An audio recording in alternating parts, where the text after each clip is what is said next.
The FBI director herself burst through the doors of Oak Ridge Sheriff's Station, flanked by armed agents in tactical gear. "Release him immediately," she commanded, pointing at the handcuffed 68-year-old black man sitting calmly in the corner. "That's our nation's most valuable intelligence asset. You're treating him like a criminal." Where are you watching from today? Let us know in the comments. If this shocking moment of justice has your attention, hit that like button and subscribe to see how this small-town police station became ground zero for a federal intervention that exposed decades of injustice. What would you do if you witnessed an innocent man being wrongfully arrested? Stay tuned to see how one man's dignity in the face of discrimination changed an entire community. Edward Thompson rose at exactly 5:30 in the morning, just as he had done every day for the past 53 years of his life. Military precision never left a man, even 13 years into retirement.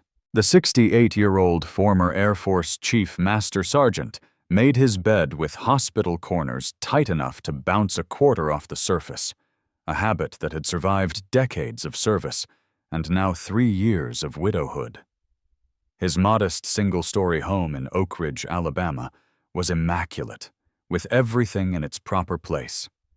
Photographs lined the walls in perfect alignment. Edward in his dress blues, receiving commendations from 3 different presidents. Edward and his late wife, Clara, on their wedding day. Their daughter, Lisa, graduating from medical school. Subtle hints of his military past adorned the living room, a shadow box containing his numerous medals, including the Distinguished Service Medal and Bronze Star, a folded flag in a triangular case, and books on military strategy and intelligence operations, arranged by height on the bookshelf. Edward moved to the kitchen, where he prepared his coffee with the same precision he applied to everything else. 1 level tablespoon of grounds, water filled to the 6th cup line, timer set for 4 minutes. While the coffee brewed, he retrieved the Oak Ridge Tribune from his front porch. The morning air was already heavy with humidity, promising another scorching Alabama summer day. Edward settled into his recliner, unfolding the newspaper methodically. The headlines spoke of local concerns, budget issues for the school district, an upcoming town festival, and complaints about increased police patrols in certain neighborhoods. Edward knew which neighborhoods those would be without reading further. After Clara passed 3 years ago from cancer, Edward had decided to leave Washington, D.C., and settle in this small southern town where his cousin had lived. He'd wanted peace and quiet for his final years, somewhere he could reflect on his life of service. Oak Ridge had seemed perfect on paper. Affordable, quiet, with a VA clinic nearby. What the town brochures hadn't mentioned was the undercurrent of racial tension that existed beneath the surface pleasantries.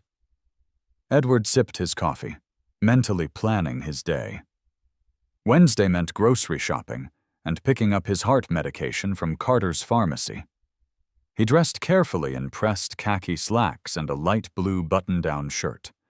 Despite the heat, Edward believed in presenting himself properly, another military habit that had never faded. He polished his shoes before slipping them on, checked his wallet for his ID cards and the grocery list Clara had taught him to always prepare, and headed out to his meticulously maintained 10-year-old Buick. The drive into town took exactly 7 minutes. Edward parked in front of Miller's grocery, nodding politely to Mrs. Miller herself as he entered. "Good morning, Mr. Thompson," she said, with the practiced smile of a small-town shop owner. Some of the locals were genuinely friendly, respecting Edward's military background and dignified demeanor. Others viewed him with thinly veiled suspicion, an outsider who didn't quite belong, especially one who carried himself with such confidence. Edward methodically made his way through his shopping list, selecting each item with care. Fresh vegetables for the stir-fry he planned to make that evening, chicken breasts on sale, orange juice, and whole-grain bread. He exchanged pleasantries with those who offered them, and politely ignored the stares from those who didn't. After paying for his groceries, Edward drove the short distance to Carter's pharmacy. As he pulled into a parking space, he noticed a police cruiser parked nearby, 2 officers watching him through the windshield. Officers Ryan Carter and Jake Sullivan had been with the Oak Ridge Sheriff's Department for just under 3 years. Carter, 27, stocky with close-cropped blonde hair, had a growing reputation among the black residents of Oak Ridge for random stops and searches. Sullivan, 25, lankier and more reserved, typically followed Carter's lead. Both watched as Edward entered the pharmacy. Inside, Edward greeted the pharmacist, Dr. Carter, who had his prescription ready. "Blood pressure still good, Mr. Thompson?" Carter asked, as he rang up the medication. "Steady as she goes," Edward replied with a small smile. "Military discipline helps with following doctor's orders."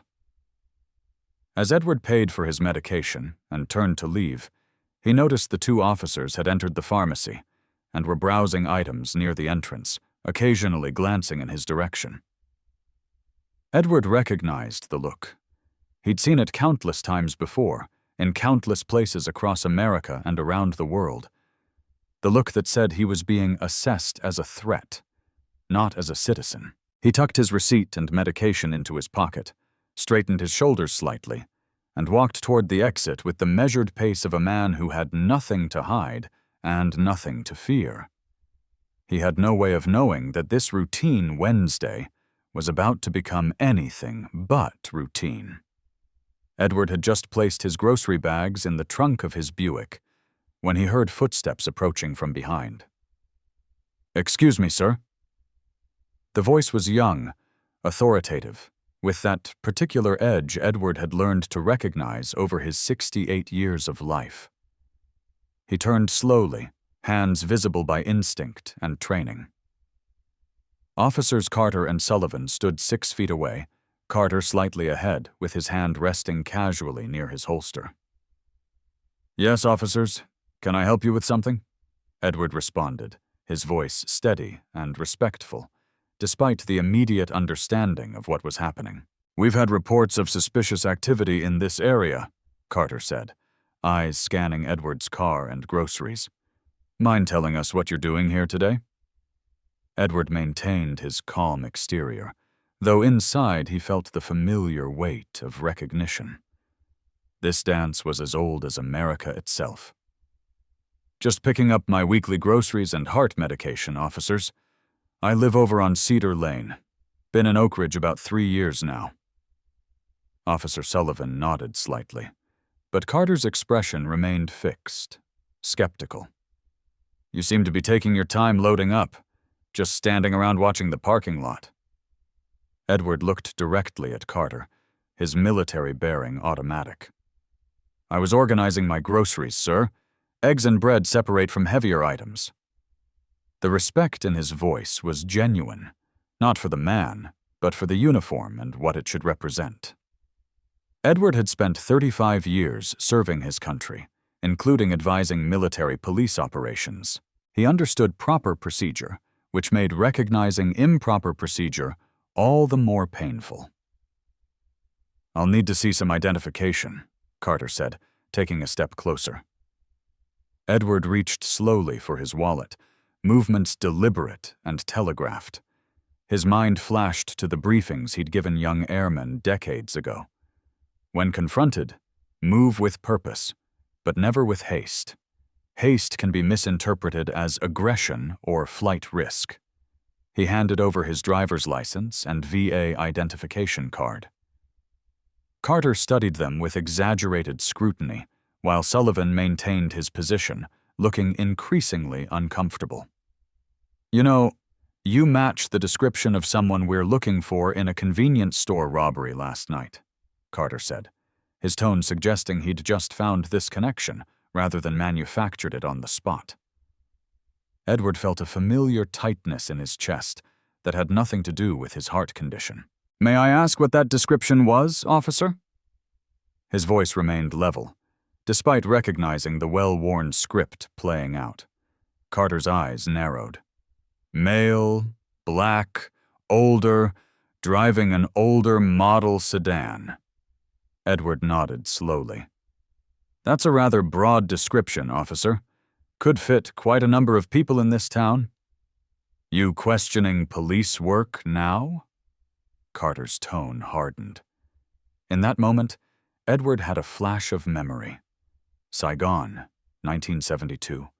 Frankfurt, 1983. Washington, D.C., 1995. Different decades, different contexts, same underlying current of suspicion based on nothing but the color of his skin. He'd served through Vietnam, the Cold War, Desert Storm, all while facing the additional battle of proving his worth in a system that often viewed him with suspicion. First respect, second. No, sir, just trying to understand the situation, Edward replied. Carter handed the ID cards to Sullivan, then stepped toward Edward's car. Mind if we take a look inside your vehicle? It wasn't really a question. Before Edward could properly respond, Carter was already opening the passenger door. Sir, I don't consent to a search of my vehicle, Edward stated clearly, knowing his rights, despite suspecting they were about to be ignored. Got something to hide? Carter shot back, already rifling through the glove compartment. Edward noticed bystanders beginning to take notice. A young woman across the parking lot had her phone out, recording the encounter. Carter emerged from the car holding Edward's prescription bag. What's this? He demanded, though the pharmacy label was clearly visible. My prescription heart medication. You can see the pharmacy label right there, Edward explained patiently. Carter opened the bag, examining the pill bottle inside. These look like illegal pills to me. Sullivan finally spoke up, his voice quieter. They're clearly labeled prescription medication, Ryan. And Carter shot his partner a warning look. People disguise illegal drugs all the time. We should take these in for testing. Edward felt the indignity burning in his throat, but kept his voice measured. Those are my heart medications, prescribed by Dr. Andrews at the VA clinic. I just picked them up from Carter's pharmacy not 10 minutes ago. You can call the pharmacist to verify. Several more bystanders had gathered now, watching the confrontation unfold. Edward could hear whispers, see more phones recording. Carter seemed to notice the audience too, which only made him double down. Sir, please place your hands behind your back. Edward's mind raced through options, evaluating them with the strategic thinking that had made him valuable to 3 presidential administrations. Resist? Comply? Every path seemed to lead to the same destination. On what charges, officer? He asked, knowing the answer would be insufficient. Interfering with a police investigation, possible possession of controlled substances. Carter's hand was on his handcuffs now. Edward looked at Sullivan, seeing the discomfort and uncertainty in the younger officer's eyes. Officer Sullivan, you know this isn't right, Edward said quietly. Sullivan looked away. With practiced dignity, Edward slowly placed his hands behind his back. As the cold metal closed around his wrists, the indignity of the moment washed over him. 68 years old, 35 years of military service, top-secret clearance, advisor to generals and presidents, and still, in this parking lot in Alabama, none of that mattered against the color of his skin. You're making a very serious mistake, Edward said quietly, as Carter began leading him toward the police cruiser. Not a threat, but a simple statement of fact that would prove prophetic within the hour. Comment number 1. If you've ever witnessed or experienced racial profiling, has our society made progress? Or are we still fighting the same battles decades later? Like and subscribe if you believe every American deserves to be treated with dignity, regardless of their skin color. The question remains, what happens when a decorated military veteran with high-level government connections gets treated like a common criminal. How quickly will the tables turn when the full weight of federal authority responds to this small-town injustice? The back seat of the police cruiser smelled of disinfectant and lingering sweat. Edward sat upright, military posture intact, despite the handcuffs biting into his arthritic wrists. Each bump in the road sent a jolt of pain through his joints, but his face remained impassive. He'd endured far worse physical discomfort during his career. The emotional weight, however, was another matter entirely. After 35 years of distinguished service to his country, after briefing presidents and generals, after helping develop intelligence protocols that had saved countless American lives, here he was, handcuffed in the back of a police car in a small Alabama town, arrested for being black in the wrong place at the wrong time. Edward glanced at his watch. 1,400 hours. He was scheduled for his weekly check-in call with former colleagues at 1,600. These calls weren't just social. They were protocol for retired intelligence officers with his level of clearance and knowledge. Missing the call would trigger questions. In the front seat, Officers Carter and Sullivan discussed their catch, as if Edward couldn't hear them, or perhaps not caring if he did. "Told you something was off about him," Carter said, a note of satisfaction in his voice. "Always walking around town like he owns the place." Sullivan seemed less enthusiastic. "His ID checked out, though, military veteran and everything." "So, plenty of criminals are veterans, and those pills definitely looked suspicious," Carter replied. Edward noticed Sullivan glancing at him in the rearview mirror, uncertainty in his eyes. "You doing okay back there, sir?" Sullivan asked, earning a sharp look from Carter. "I've been better, officer," Edward replied, meeting Sullivan's eyes in the mirror. His mind drifted to other vehicles he'd ridden in. Military transports crossing jungles in Vietnam, armored cars in the Middle East, diplomatic vehicles in Eastern Europe during the height of the Cold War. His work in signals intelligence and counterterrorism had taken him across the globe, often in dangerous circumstances. None of those situations had made him feel as vulnerable as he felt now. The cruiser pulled into the small Oak Ridge Sheriff's Station, a one-story brick building with the county seal displayed prominently on the front. Carter opened the rear door. "Let's go," he said roughly, helping Edward out of the car. The station was busier than Edward had expected for a Wednesday afternoon. Several deputies looked up as Carter led him through to the processing area.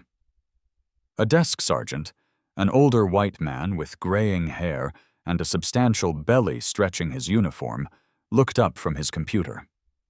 "What have we got, Carter?"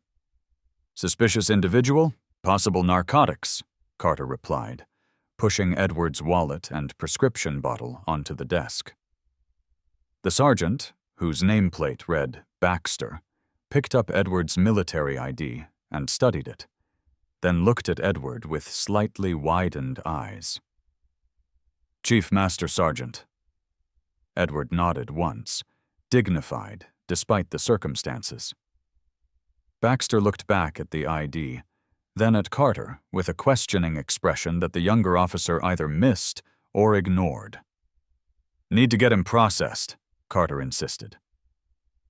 Edward was led to a fingerprinting station, where his hands were uncuffed just long enough to press each finger onto an electronic scanner. The system was connected to national databases, standard procedure for all arrests. What wasn't standard was what would happen when those prints entered the system.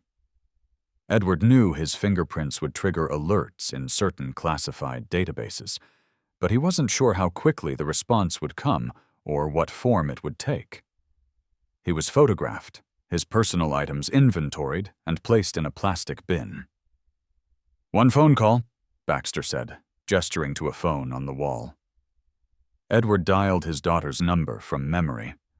Lisa Thompson was a successful surgeon in Birmingham, specializing in cardiothoracic surgery. The call connected on the third ring. Dad, what's going on? You never call this time of day. Edward kept his voice steady.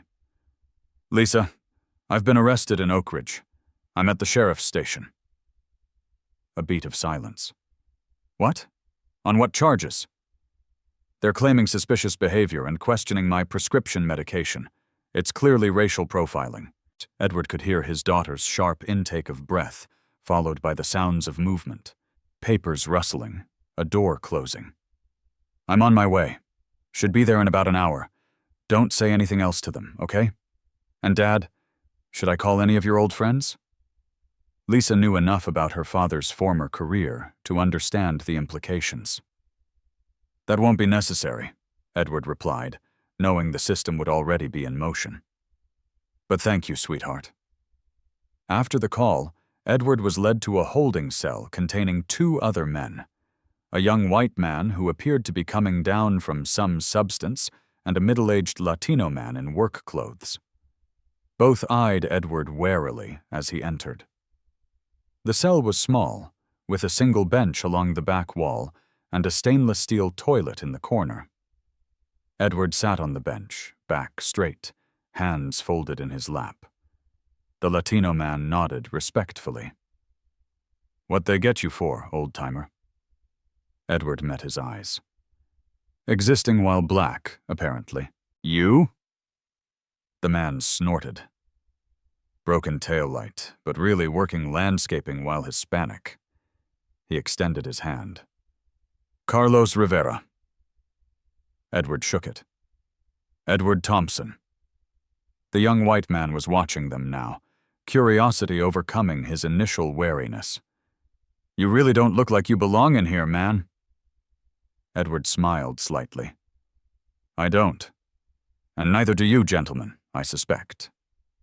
As Edward spoke with his cellmates, sharing stories of the everyday indignities faced by men of color in America, he was unaware that his fingerprints had already triggered a series of urgent alerts in a database few people knew existed.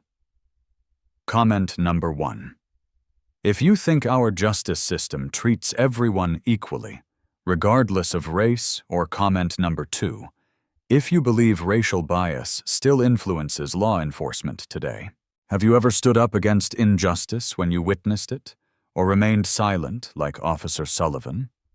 Hit the like button if you believe in accountability for those who abuse their power, and subscribe to see what happens when a small-town arrest triggers a federal response. How quickly will the consequences of this wrongful arrest unfold? What will happen when Edward's true identity and importance come to light? In a windowless room deep within a nondescript government building in Langley, Virginia, screens illuminated the focused faces of intelligence analysts working the night shift. The Continuous Monitoring Initiative was a relatively new program designed to protect former intelligence assets with sensitive knowledge. Most of the alerts were routine, former analysts traveling internationally, financial anomalies that usually turned out to be nothing, occasional health emergencies. At precisely 2:47 in the afternoon, analyst Rachel Patel's screen flashed red, a Priority 1 alert accompanied by a soft but insistent beeping. System match. Fingerprint database. Subject: Thompson Edward J. Classification: Umbra. Patel sat up straight, immediately typing a series of commands to verify the match. The fingerprints had been entered into a sheriff's department system in Oak Ridge, Alabama, just minutes earlier. She turned to her supervisor, Commander Michael Carter. Sir, we have an Umbra alert on Thompson. Fingerprints just entered into a local law enforcement database in Alabama. He appears to be under arrest. Carter moved quickly to her station, scanning the alert details. Thompson. The Thompson who developed the Sentinel protocols? Yes, sir. The same. Carter immediately picked up a secure phone line. This is Commander Carter. Authorization code Sierra Victor 824. I need to speak with Director Hayes immediately. Priority 1 Umbra alert. Within 30 seconds, FBI Director Karen Hayes was on the line. Hayes had been with the Bureau for 27 years, working her way up from field agent to the highest position. She was known for her razor-sharp intelligence and unwavering integrity. She was also one of the few people who knew exactly who Edward Thompson was and what he had done for national security. "Carter, this better be important. I'm headed into a meeting with the AG. Director, Edward Thompson has been arrested by local law enforcement in Oak Ridge, Alabama. Fingerprints entered their system approximately 4 minutes ago." A beat of silence. "What are the charges?" "Unknown at this time. We're accessing their systems now." "Get me everything. And I mean everything. I want to know why one of our most valuable intelligence assets is sitting in a county jail. I want security footage, arrest reports, officer names. And Carter, get me a team ready. I'm going personally." "Yes, Director." As Carter began coordinating the response, Patel had already accessed the Oak Ridge Sheriff's Department's computer system. The security was minimal compared to what she worked with daily. Within minutes, she had the arrest report and was accessing security camera footage. "Sir, preliminary report shows he was arrested by Officers Ryan Carter and Jake Sullivan on suspicion of—" "This can't be right. Suspicious behavior and possession of what they claim might be illegal narcotics. The narcotics appear to be his prescription heart medication." Carter cursed under his breath. "Get me the footage." Patel pulled up the security camera feed from inside the station, showing Edward being processed, fingerprinted, and placed in a holding cell. Despite the circumstances, the 68-year-old former Chief Master Sergeant maintained perfect military posture, his face a mask of dignified calm. "Now find me footage of the arrest, if possible." And Patel typed rapidly, accessing traffic cameras and business security feeds near the location listed in the report. "There's a pharmacy camera that might have caught it, and it looks like multiple bystanders were recording on phones. Social media is already picking up videos of the incident." The pharmacy footage showed Edward being approached in the parking lot, the search of his car, and finally being handcuffed and placed in the police cruiser. Throughout the encounter, Edward's behavior was impeccably respectful and compliant. The officer's behavior, particularly Carter's, was clearly aggressive and unwarranted. "Get all of this to Director Hayes immediately," Carter ordered, his jaw tight with anger. "And pull everything we have on these officers and the Oak Ridge Sheriff's Department." While the intelligence team worked, Director Hayes was already in motion. Few people in Washington knew that early in her career, Hayes had worked directly under Edward Thompson. It was Thompson who had identified her potential, mentored her, and ultimately saved her career after a mission in Eastern Europe went sideways. Everything she had accomplished since then, she owed in part to Edward Thompson's guidance and protection. Now, it was her turn to protect him. "I need a helicopter ready in 10 minutes, she barked into her phone as she strode through FBI headquarters. "And get me a tactical team. No, make that 2 teams. And call the Attorney General back. Tell him I'll have to reschedule. This is a national security matter." Within 15 minutes, Hayes was boarding an FBI helicopter, accompanied by 8 tactical agents and 2 senior officials from the Justice Department. As the helicopter lifted off, she reviewed the information coming in on her secure tablet. The Oak Ridge Sheriff's Department had a history of racial discrimination complaints that had never been properly addressed. Officer Carter, in particular, had 6 complaints filed against him in just under 3 years, all from Black or Hispanic residents, all dismissed without investigation. "Estimated time to Oak Ridge?" she asked the pilot. 27 minutes, Director." Hayes nodded, continuing to review the files. Edward Thompson's service record was legendary within certain circles of the intelligence community. 35 years in Air Force intelligence, rising to Chief Master Sergeant, the highest enlisted rank. But his title hardly captured his importance. Thompson had developed counterterrorism protocols still in use today. He had personally advised 3 presidents on sensitive intelligence matters. His knowledge of classified operations spanning 4 decades made him one of the most valuable intelligence assets in the country, and potentially one of the most valuable targets for foreign operatives. Back in the holding cell in Oak Ridge, Edward sat calmly, unaware of the storm that was about to descend on the small sheriff's station. He engaged his cellmates in quiet conversation, learning about Carlos's children and the young man's struggles with addiction. Edward had always had a gift for getting people to open up, a skill that had served him well during his intelligence career. Meanwhile, Officer Sullivan stood at the front desk, a troubled expression on his face as he watched Sergeant Baxter typing at his computer. "Something wrong with the system?" Sullivan asked. Baxter frowned. "It's weird. Thompson's information has been flagged with some kind of federal hold, but the details are encrypted. I can't access them." Sullivan shifted uncomfortably. "Maybe we should talk to Carter about this. Something doesn't feel right." Baxter nodded slowly. "Yeah, go get him. And Sullivan, between you and me, I've never seen this kind of flag before. Whatever's happening, it's way above our pay grade." Sheriff William Hayes arrived at the station just after 3:15, his heavy boots announcing his presence before he rounded the corner into the main area. At 58, Hayes had been sheriff of Oak Ridge County for 17 years, running unopposed for the last 3 elections. He was a large man with a florid face and thinning gray hair, respected by most and feared by some. "Someone want to tell me why I'm getting calls about one of my deputies arresting an old man at Carter's pharmacy?" he demanded, looking around the room. Sergeant Baxter gestured toward the back. "Carter brought in a 68-year-old black male, sir. Claimed suspicious behavior and possible narcotics, but it looks like prescription medication to me." Hayes frowned.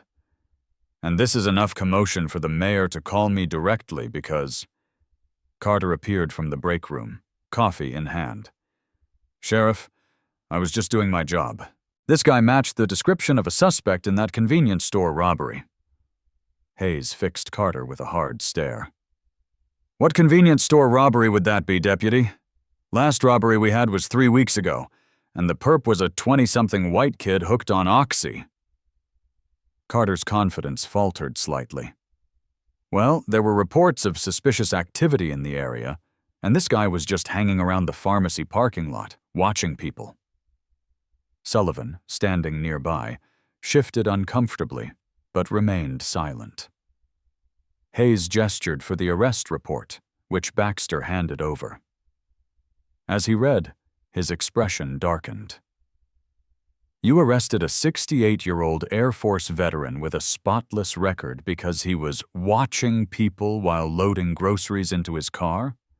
He flipped to the next page, then stopped, staring at the copy of Edward's military ID. "Chief Master Sergeant, 35 years of service." He looked up at Carter. "Are you out of your damn mind?" Carter's face reddened. "With respect, sir, military service doesn't mean he can't be involved in criminal activity, and the pills he had don't look like any heart medication I've ever seen." Hayes pointed a thick finger at Carter. "You stay right here. Sullivan, come with me." The sheriff and Officer Sullivan walked to the security monitor displaying the holding cells. Edward sat on the bench, back straight, engaged in what appeared to be a friendly conversation with the other detainees. "Tell me exactly what happened," Hayes said quietly. Sullivan hesitated, glancing back toward where Carter waited. "Carter said he spotted suspicious behavior. The subject was just loading groceries, as far as I could tell. When we approached, he was completely respectful, showed ID without protest. Carter insisted on searching his car without consent or probable cause, found prescription medication, and claimed it looked suspicious. And you went along with this?" Sullivan looked at his shoes. I should have spoken up more clearly, sir." Hayes nodded slowly. Yes, you should have. He turned to Baxter. What's the status on processing him? Baxter looked uncomfortable. That's another thing, sir. When his prints went into the system, some kind of federal flag came up. I can't access the details. It's encrypted. Hayes frowned. Federal flag? What the hell did Carter just step in? The station phone rang, and Baxter answered it. After a brief conversation, he held out the receiver to Hayes. It's Lisa Thompson, sir, the detainee's daughter. Says she's a surgeon in Birmingham and has a colonel from the Pentagon on another line who wants to speak with you. Hayes's face went pale as he took the phone. This is Sheriff Hayes. He listened for several minutes, his expression growing increasingly grave. Yes, sir, I understand. Yes, sir. We'll cooperate fully. When he hung up, he turned to Baxter. Pull all of Carter's arrest records for the past year, every single one, and get me the complaint files too. Baxter hesitated. Sir, most of those complaints were dismissed without— I know what happened to them. Get them anyway. While Baxter worked, Hayes reviewed the security footage from the pharmacy, his face darkening further with each minute. Carter's body camera footage was even more damning, clearly showing racial bias in both his language and actions.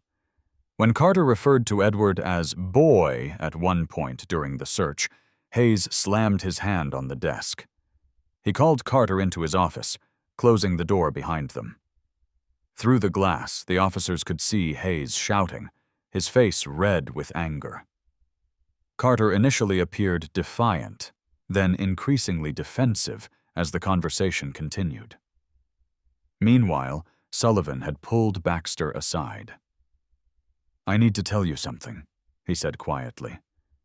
This isn't the first time Carter has done this. He specifically targets black residents, especially ones who look like they don't belong here, as he puts it. He's planted evidence before.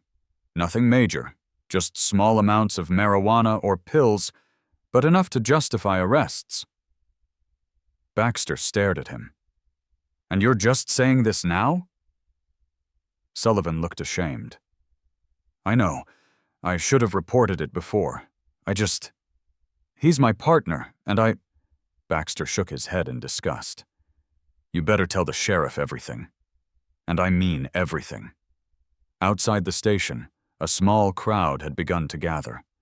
Word of Edward's arrest had spread quickly through Oak Ridge's black community. Local pastor Reverend Jeremiah King was speaking with reporters from the Oak Ridge Tribune, while several young people held hastily made signs reading "Justice for Our Veterans" and "Black Lives Matter in Oak Ridge." Inside Hayes's office, the confrontation with Carter had reached a breaking point. You falsified a report, conducted an illegal search, and arrested a decorated veteran without cause, Hayes shouted. And now I've got the goddamn Pentagon calling my station. Carter's facade finally cracked. He was just another uppity and— Hayes slammed his hand on the desk again. That's it. Turn in your badge and gun. You're suspended pending investigation. Carter's face contorted with rage. For what? Doing my job? Keeping this town safe from people who don't belong here? People like Chief Master Sergeant Edward Thompson, a man who served this country for 35 years while you were still in diapers?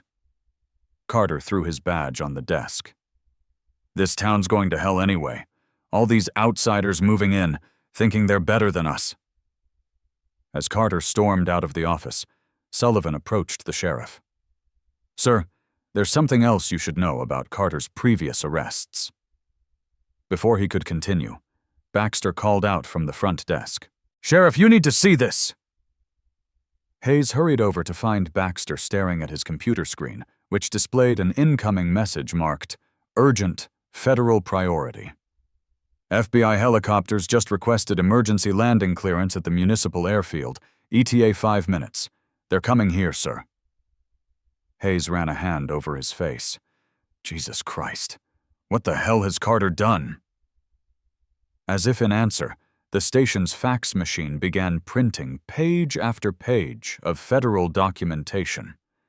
Baxter grabbed the first sheet, his eyes widening as he read. "Sir, this is a Department of Justice Civil Rights Investigation authorization. They're taking over the station." Through the windows, they could see news vans pulling up outside, joining the growing crowd of concerned citizens. In the distance, the distinctive sound of helicopter rotors cut through the humid Alabama afternoon, growing louder by the second. Sheriff Hayes straightened his uniform and squared his shoulders. "Baxter, bring Thompson to my office now. Sullivan, gather all documentation related to this arrest and Carter's previous activities. If the feds are coming in force like this, there's a hell of a lot more to Thompson than just his military record." As Baxter hurried to the holding cells, Sullivan looked out the window at the gathering crowd, then back to the papers continuing to spill from the fax machine. "Sir," he said quietly, "I think this is just the beginning." Edward Thompson sat across from Sheriff Hayes, still handcuffed, despite the sheriff's suddenly respectful demeanor. The office was small but neat, with fishing trophies and family photos competing for space on the crowded shelves. A large county map dominated one wall, with colorful pins marking incidents that now seemed trivial compared to what was unfolding. "Mr. Thompson," Hayes began, his voice carefully modulated, "I want to personally apologize for the treatment you've received today. There appears to have been a significant error in judgment by Officer Carter." Edward regarded the sheriff calmly. "Is that what you call racial profiling now, Sheriff? An error in judgment?" Hayes had the decency to look uncomfortable. "Sir, I assure you that the actions of one officer don't reflect the values of this department." "Don't they?" Edward's voice remained even, but his eyes were penetrating. "Officer Carter has 6 previous complaints of racial discrimination, all dismissed without investigation. That suggests a pattern, not an isolated incident." Hayes blinked in surprise. "How did you know about those complaints?" A small smile touched Edward's lips. "Sheriff, I spent 35 years in intelligence work. Analyzing patterns and gathering information was my specialty." For the first time, Hayes seemed to truly comprehend who he was dealing with. "Your military ID indicates you were a Chief Master Sergeant in Air Force Intelligence." Edward nodded once. "That's correct. But there's more to it than that, isn't there? The federal alert that came up when we ran your fingerprints. The Pentagon calling my office directly." Hayes leaned forward. "Just who are you, Mr. Thompson?" Edward considered the question carefully. Most of his career remained classified, but certain elements had been declassified over time. "I served as a senior intelligence advisor to 3 presidents, Sheriff. I developed counterterrorism protocols still in use today. My security clearance was, and in some ways still is, among the highest in the nation." As Edward spoke, memories of his extraordinary career flashed through his mind. Saigon, 1971. A young technical Sergeant Thompson identifying a pattern in enemy communications that saved an entire battalion from ambush. Berlin, 1983. Master Sergeant Thompson extracting a high-value defector during the height of Cold War tensions. Washington, 1991. Senior Master Sergeant Thompson briefing President Bush on intelligence related to Operation Desert Storm. Baghdad, 2003. Chief Master Sergeant Thompson developing the signal intelligence framework that would later prevent 3 major terrorist attacks on American soil. Through it all, Edward had served with distinction, often as the only black man in rooms where crucial national security decisions were made. He had endured slights, overcome prejudice, and proven his exceptional value to the nation time and again. Yet here he sat, handcuffed in a small-town sheriff's office, arrested for the crime of being black in public. Sheriff Hayes cleared his throat. "Mr. Thompson, Given the circumstances, I'm prepared to release you immediately with all charges dropped. We can consider this matter closed and avoid any further complications." Edward fixed the sheriff with a steady gaze. "I'm afraid it's far too late for that, Sheriff. The proper procedures must be followed now. My rights were violated, and Officer Carter should be held accountable through official channels." Hayes's face reddened. "Mr. Thompson, I'm trying to resolve this situation amicably. There's no need to escalate matters further." "Escalation began the moment Officer Carter approached me without cause, Sheriff. What you're experiencing now is simply consequence." The door burst open, and Officer Carter stormed in, his face contorted with anger. "This is bull, Sheriff! You're going to throw away my career over this guy?" He gestured dismissively at Edward. "He was acting suspicious, and I did my job." Hayes stood quickly. "Carter, you're suspended. You have no business being in here." Carter ignored him, focusing his rage on Edward. "You think you're special because you were in the military? I've arrested veterans before. You people always think you deserve special treatment." Sheriff Hayes moved around the desk. "Carter, that's enough. Get out of my office now." "You people," Edward repeated quietly, his dignity in stark contrast to Carter's unraveling composure. "I've served this country for 35 years, protected its secrets, advised its leaders, and developed systems that have saved countless American lives. And still, to you, I'm just you people." Carter's face twisted with undisguised racism. "You think your fancy military career matters? You don't belong in this town. People like you are ruining places like Oak Ridge, coming in and acting like—" "Officer Carter!" Sullivan's voice cut through the tirade as he appeared in the doorway. "That's enough." All eyes turned to Sullivan, who stood straight-backed for perhaps the first time in his career. "Sheriff, I need to officially report that Officer Carter has previously planted evidence on suspects, specifically targeting black residents. I've witnessed it multiple times and failed to report it. I'm prepared to provide full details for the record." Carter lunged toward Sullivan. "You backstabbing little—" Sheriff Hayes and another deputy quickly restrained Carter, who continued shouting obscenities as they dragged him from the office. In the sudden quiet that followed, Edward looked at Sullivan. "It takes courage to stand up for what's right, Officer Sullivan. Late is better than never." Sullivan met Edward's eyes briefly before looking away, shame evident in his expression. "I should have said something long ago, sir." The wail of approaching sirens filled the air, joining the now constant sound of helicopter rotors overhead.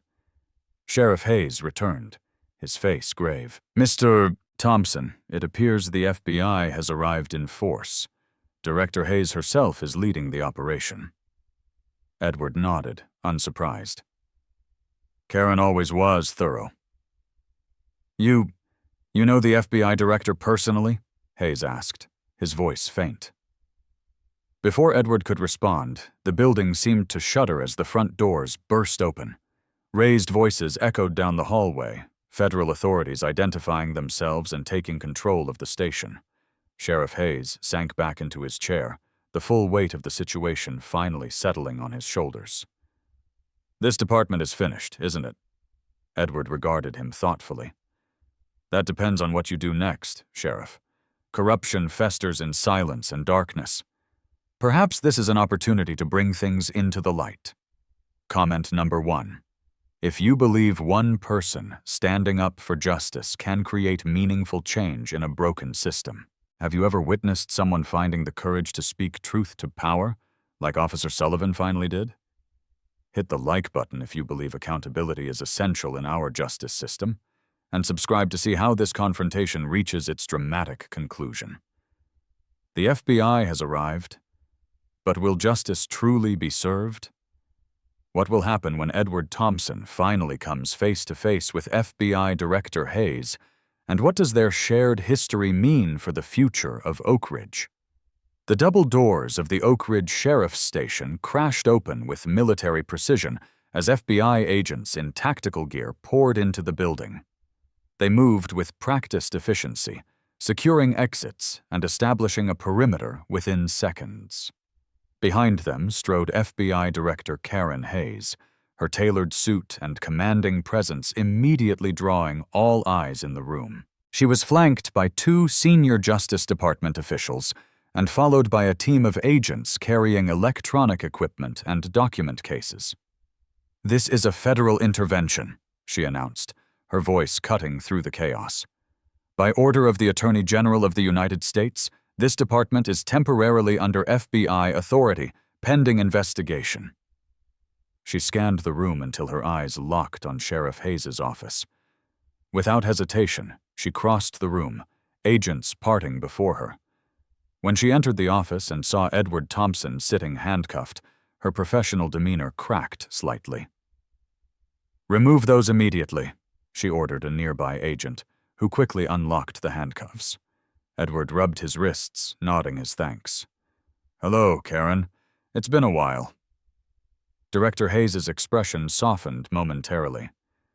"Chief, you look well, despite the circumstances." Sheriff Hayes stared between them in bewilderment. "You two know each other?" Hayes turned her attention to the sheriff, her expression hardening again. "Sheriff William Hayes. I'm FBI Director Karen Hayes. And yes, Chief Master Sergeant Thompson and I have known each other for 22 years. She placed a folder on his desk. "This is a federal order authorizing the FBI to assume temporary control of this department for investigation of civil rights violations. I suggest you cooperate fully." As the sheriff reviewed the documents with shaking hands, Edward and Director Hayes exchanged a look filled with shared history. 22 years earlier, Hayes had been a promising young FBI agent assigned to a joint task force with military intelligence. Edward, then a senior master sergeant, had been put in charge of the operation targeting a terrorist cell planning attacks on American embassies in Eastern Europe. The mission had gone sideways when Hayes' cover was compromised. It was Edward who identified the leak, extracted Hayes from an impossible situation, and, most crucially, shielded her from the political fallout that followed. When senior officials sought a scapegoat, Edward stood firm, putting his own distinguished career at risk to protect the young agent he recognized as exceptional. That intervention had allowed Hayes to rise through the ranks unimpeded, eventually reaching the Bureau's highest position. "Medical team," Hayes called, gesturing to Edward's wrists, which showed bruising from the tight handcuffs. As paramedics entered to examine him, Hayes turned back to Sheriff Hayes. "I want all records related to Officer Ryan Carter's arrests for the past 3 years. All body camera footage, all complaint forms, all internal reviews. My team will require full access to your systems and facilities." Sheriff Hayes nodded numbly. "Of course, Director. We'll cooperate fully." As agents were already setting up equipment, accessing the station's computer systems, and securing evidence. Outside, more FBI vehicles arrived, along with news vans and a growing crowd of townspeople. Edward's daughter, Lisa, pushed through the front doors, her scrubs rumpled from the hasty drive from Birmingham. When she saw her father being treated by paramedics, she rushed forward. "Dad, are you okay?" Edward embraced his daughter. "I'm fine, Lisa. Just some sore wrists." He nodded toward Director Hayes. "You remember Karen?" Lisa's eyes widened in recognition. "Director Hayes, it's been years." Hayes shook her hand. "Your father is being treated with the respect he deserves now, Ms. Thompson. I promise you this situation will be thoroughly investigated." While Edward spoke with his daughter and received medical attention, Hayes coordinated the federal response. Teams of agents spread throughout the station, securing records and interviewing personnel. Officer Carter was taken into federal custody, still shouting protests as he was led to an FBI vehicle. Officer Sullivan sat in a conference room, giving a detailed statement about Carter's history of misconduct and his own failure to report it. In the sheriff's office, Hayes confronted Sheriff Hayes directly. Your department has a documented pattern of racial discrimination that you've systematically ignored. Officers under your command have violated the civil rights of citizens you swore to protect. Sheriff Hayes slumped in his chair. Director, I never authorized any of this. Your authorization wasn't necessary. Your willful blindness was sufficient. Hayes leaned forward. Sheriff, this isn't just about what happened today. This is about a culture of discrimination that has been allowed to flourish under your leadership.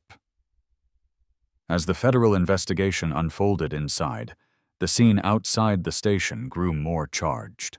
Reverend King led community members in prayer, while activists chanted for justice. Local media interviewed witnesses from the pharmacy parking lot, their cell phone videos of Edward's arrest now playing on news stations across the state. Edward's military colleagues began arriving, having heard about the incident through their networks. Retired Colonel David Marshall, Edward's former commanding officer, pushed through the crowd, his military bearing unmistakable despite civilian clothes. When he entered the station and saw Edward, he saluted sharply before embracing his old friend. These small-town cops had no idea who they were messing with, did they, Chief? Edward shook his head. It shouldn't matter who I am, David. No citizen should be treated this way. As evening approached, Director Hayes called a brief press conference outside the station. Edward stood beside her, his dignified presence a stark contrast to the chaos of the day. The FBI has launched a formal civil rights investigation into the Oak Ridge Sheriff's Department, Hayes announced to the assembled reporters and citizens. What happened today to Chief Master Sergeant Edward Thompson is unacceptable in America. No one, regardless of their service record or position, should face discrimination based on the color of their skin. But it is especially egregious when it happens to someone who has given 35 years of distinguished service to this nation. She turned to Edward. Would you like to say a few words, Chief? Edward stepped forward, his military bearing evident despite the ordeal. Today, I experienced what too many Black Americans experience every day. The difference is that I have connections that brought immediate consequences. Most victims of racial profiling don't have an FBI director who comes to their aid. They suffer in silence, their dignity stripped, their rights violated. He looked out at the gathered crowd. If there is any good to come from today's events, let it be that Oak Ridge confronts the reality of racial bias in its institutions. Let it be that one more community begins the hard work of ensuring equal justice for all its citizens. As Edward finished speaking, the crowd erupted in applause. Behind him, Director Hayes watched with pride, remembering the young intelligence officer who had taught her that integrity wasn't just about following rules, but about standing firmly for what was right, regardless of personal cost. Inside the station, the investigation continued through the night. Evidence mounted of systematic discrimination under Sheriff Hayes's leadership. Officer Sullivan's testimony revealed dozens of instances of misconduct by Carter and others, and in Washington, the Attorney General personally briefed the President on the situation involving one of the nation's most valuable intelligence veterans. 6 weeks after what Oak Ridge residents now simply called the incident, the consequences continued to ripple through the small Alabama town. The Department of Justice had completed the initial phase of its civil rights investigation, resulting in formal charges against Officer Ryan Carter for multiple civil rights violations. The investigation had uncovered a pattern of discriminatory policing that extended beyond Carter to several other officers and department policies. Sheriff William Hayes had been placed on administrative leave pending further investigation, his once secure position now in jeopardy as evidence mounted of his willful ignorance of discrimination within his department. The Oak Ridge Town Council chambers were packed for the emergency session called to address the crisis. Edward Thompson sat in the front row, composed and attentive, as Mayor Sarah Bennett outlined the steps being taken to reform the Sheriff's Department. "We have entered into a consent decree with the Department of Justice," the mayor announced, her voice solemn. "This agreement will require comprehensive reforms in our law enforcement practices, including new training protocols, community oversight, and transparent complaint procedures." The audience murmured as the mayor continued. Additionally, Officer Jake Sullivan has resigned from the department and has agreed to testify in the federal case against Officer Carter. He has also accepted a position with the newly formed Community Oversight Board. Edward glanced across the room to where Sullivan sat, looking both nervous and relieved. Their eyes met briefly, and Edward gave a small nod of acknowledgement. The young man had made the difficult choice to break the blue wall of silence, and while it came too late to prevent Edward's humiliation, it might help prevent future injustices. Outside the town hall, Oak Ridge remained divided over the federal intervention. Some residents, particularly in the white community, resented the scrutiny and defended the sheriff's department. Signs reading, "Support our local police" and "Federal overreach" appeared in some yards. But in the black community, and among many younger residents, the investigation was seen as long overdue. Edward had become a reluctant symbol for both sides. Either a respected veteran wronged by overzealous federal authorities, or a catalyst for necessary change. In the weeks following his arrest, Edward had received numerous calls and visits from former military colleagues. His small home on Cedar Lane had hosted generals, intelligence officials, and even a former Secretary of Defense, all coming to express their outrage at his treatment and offer support. Edward appreciated their concern, but remained focused on the larger issues at stake. He had established the Oak Ridge Community Justice Foundation, using his connections and newfound public platform to address systemic inequalities in law enforcement. Working with his daughter, Lisa, Edward developed programs to provide legal assistance to victims of discrimination and to create dialogue between law enforcement and minority communities. On a warm Saturday morning, Edward stood before a gathered crowd at Oak Ridge Community Park, officially launching the Foundation's first initiative, a scholarship program for minority students pursuing careers in law enforcement or criminal justice. "Change comes not just from identifying what's wrong," Edward told the assembled residents, "but from actively building what's right. We need more diverse voices in our justice system, voices that understand the communities they serve." Among those attending was Officer Sullivan, now working with the Oversight Board while pursuing a degree in social work. His testimony against former colleagues had made him an outcast among many officers, but had earned him respect from community leaders committed to reform. Meanwhile, in a federal detention center awaiting trial, Ryan Carter seethed with resentment. His initial bravado had crumbled as the evidence against him mounted.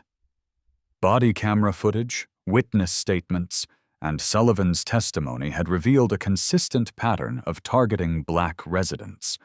Carter's lawyer had suggested a plea deal, but Carter refused, still unable to recognize the gravity of his actions or the harm he had caused.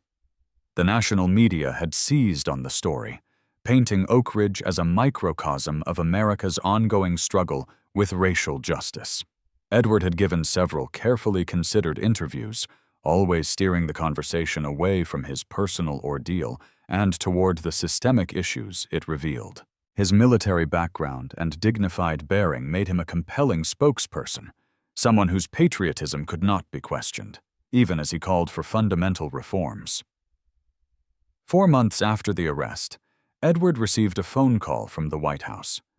The president wanted to meet with him to discuss police reform initiatives at the federal level.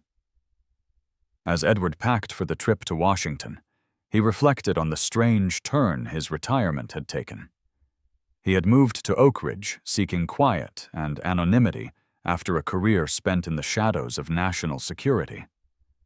Now he found himself in the spotlight, using his voice for those who often went unheard. The day before his White House meeting, Edward visited FBI headquarters at Director Hayes's invitation. They sat in her office, reminiscing about their shared past and discussing the changes unfolding in Oak Ridge. "You've turned a personal injustice into a movement for change, Chief," Hayes said, genuine admiration in her voice. "That doesn't surprise me. You always saw the bigger picture." Edward smiled slightly. "I had good mentors who taught me that responsibility doesn't end with identifying problems. It requires building solutions." He paused, looking out her window at the Washington skyline. "You know, throughout my career, I faced discrimination, even while holding the highest clearances and briefing presidents. The uniform and rank provided some protection, but never immunity. What happened in Oak Ridge was just a more blatant version of what many of us experience throughout our lives." Hayes nodded soberly. "The Bureau still has work to do on that front as well. Your case has prompted some overdue conversations here, too." Back in Oak Ridge, the community continued its difficult journey toward healing and reform. The consent decree had forced uncomfortable conversations about race and policing. Some officers resigned rather than adapt to the new requirements. Others embraced the changes, recognizing the opportunity to better serve their entire community. Edward's foundation had become a bridge between divided factions, providing a neutral space for dialogue and reconciliation. 6 months to the day after Edward's arrest, the Justice Department announced formal indictments against Carter and 2 other former Oak Ridge officers. Sheriff Hayes avoided criminal charges but was forced to resign. The announcement made national news, with legal experts citing the case as an example of the Justice Department's renewed commitment to civil rights enforcement. That evening, Edward sat on his porch, watching the sunset over Oak Ridge. His phone rang continuously with calls from reporters seeking comment, but he let them go to voicemail. This moment of reflection was for himself, alone. The injustice he had suffered had opened wounds, both personal and communal. But in that pain, there was also possibility. The possibility of healing that went beyond surface remedies to address deeper inequities. Edward thought of all the black men and women who had faced similar discrimination without the benefit of his connections and public platform. Their stories often went untold, their suffering unaddressed. In using his voice for them, he had found new purpose in his retirement years. As darkness fell over the town, Edward Thompson made a silent promise to continue the work for as long as necessary. The path to justice was long, but after 35 years of serving his country from the shadows, he was prepared to walk this new path in the light. 1 year to the day after Edward Thompson's wrongful arrest, Oak Ridge had transformed in ways few could have imagined. The small Alabama town had become an unlikely model for police reform, with law enforcement agencies from across the South sending representatives to study the changes implemented under the Justice Department consent decree. On this anniversary, Edward stood at a podium in the newly dedicated Community Justice Center, addressing a diverse gathering of residents, officials, and media. At 68, he remained an imposing figure, his military bearing undiminished by age or the events of the past year. "A year ago today, I was handcuffed and humiliated for the crime of existing while black in America," Edward began, his deep voice carrying through the packed auditorium. "Today, we gather not to dwell on that injustice, but to celebrate the progress that has risen from it." He gestured to the modern facility around them, built with federal grants and donations from across the country. "This center represents our community's commitment to equal justice, to transparent policing, and to healing the divisions that have kept us from truly seeing one another." The audience included Oak Ridge's new sheriff, Maria Alvarez, the first woman and first Hispanic person to hold the position. Beside her sat Jake Sullivan, now director of the Community Oversight Board, and completing his master's degree in criminal justice reform. Even some of Edward's former military colleagues had traveled to Oak Ridge for the occasion, including 3 generals and FBI Director Karen Hayes, who had become a regular visitor to the town. The journey to this moment had not been easy.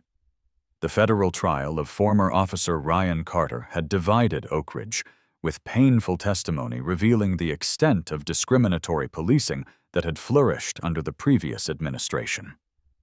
Carter had eventually been convicted on multiple civil rights violations and sentenced to 5 years in federal prison. His supporters still maintained he had been scapegoated, but their voices had diminished as the evidence of his misconduct became impossible to ignore. The reform process had forced Oak Ridge to confront uncomfortable truths about its history and institutions. Town hall meetings had often grown heated, with some residents resisting changes they saw as federal overreach. Edward had stood firm through these conflicts, always redirecting the conversation from personal grievances to systemic solutions. His Oak Ridge Community Justice Foundation had expanded beyond its initial goals, now offering programs in conflict resolution, legal aid, and community policing. Most significantly, it had established a citizen review board with actual oversight authority, ensuring that complaints against officers would never again be summarily dismissed. As Edward continued his address, he acknowledged the complexity of the journey. Reform is never simple or painless. It requires us to examine assumptions we've held for generations. It demands that we listen to voices we have previously silenced. And it asks us to imagine a justice system that truly serves all citizens equally. He paused, looking out at the audience. But the rewards of this difficult work are evident today in an Oak Ridge that is more united, more just, and more committed to the true meaning of community than at any time in our history. After the ceremony, Edward met privately with several families whose cases of police misconduct had previously been ignored. With the help of Edward's foundation and his daughter Lisa's legal expertise, these cases had been reopened, resulting in cleared records, compensation, and formal apologies from the department. One elderly woman clasped Edward's hands in hers. "Before you came to Oak Ridge, nobody listened to us," she said, tears in her eyes. "Now they can't ignore us anymore." That evening, Edward hosted a small gathering at his home for those who had been instrumental in the reform process. Director Hayes raised a toast to her former mentor. "To Edward Thompson, who turned personal injustice into community transformation." Edward smiled, but shook his head slightly. "The transformation came from many hands working together. I was just the catalyst." Hayes raised an eyebrow. "A catalyst that happened to have the ear of 3 former presidents and half the Pentagon." The group laughed, but Edward remained thoughtful. His military career had taught him that true leadership wasn't about personal recognition, but about creating conditions where others could succeed. He had applied that same principle to Oak Ridge's reform movement, using his connections and platform to amplify local voices rather than replace them. The next morning, Edward drove to the Oak Ridge Cemetery to visit Clara's grave, as he did every week. He sat beside the headstone, telling her about the ceremony and the progress the town had made. "You would have been proud, Clara," he said softly, "not of the recognition, but of the change.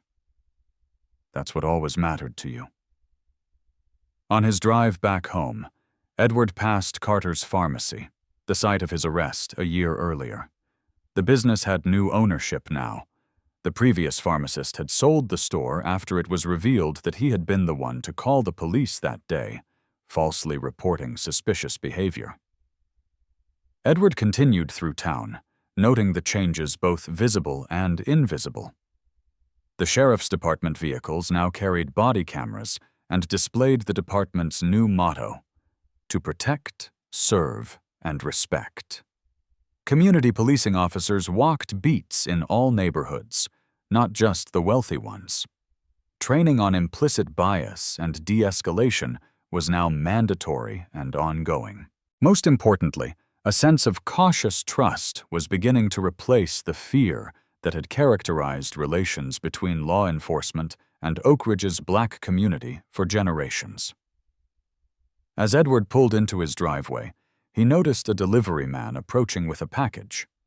The young man, who was black, moved with the wary body language Edward recognized all too well, the careful movements of someone who had learned to navigate a world where their presence alone could be perceived as threatening. Edward greeted him warmly, accepting the package and engaging him in brief conversation. The young man mentioned he was new to Oak Ridge, having moved from Birmingham for the lower cost of living. "How do you find it here?" Edward asked. The delivery man shrugged. "Better than I expected. Police actually smiled and waved at me yesterday, instead of following me around. That's new." Edward nodded, understanding the significance of this small interaction. Things are changing, slowly, but they're changing. After the delivery man left, Edward sat on his porch, opening the package to find a bound copy of the Justice Department's final report on Oak Ridge's reforms. The cover letter, signed by the Attorney General himself, cited the town as an emerging national model for community-centered police reform. Edward leafed through the document, noting both the progress acknowledged and the work still to be done. His phone rang, his daughter Lisa calling from Birmingham. "Dad, have you seen the news? The president is citing Oak Ridge in his speech on police reform today. They're using the Oversight Board as a model for national legislation." Edward smiled. "That's good news. The more departments adopt these changes, the fewer Edward Thompsons will end up in handcuffs for living their lives." "You could have just retired quietly, you know," Lisa said, a note of pride in her voice. "Played golf? Written your memoirs?" Edward chuckled. "You know, I never liked golf. And as for memoirs, I think I'm still writing that story." As the sun set over Oak Ridge, Edward Thompson reflected on the strange journey that had brought him here. His 35 years of military service had prepared him to face crises with calm determination. His experiences with discrimination throughout his life had taught him resilience.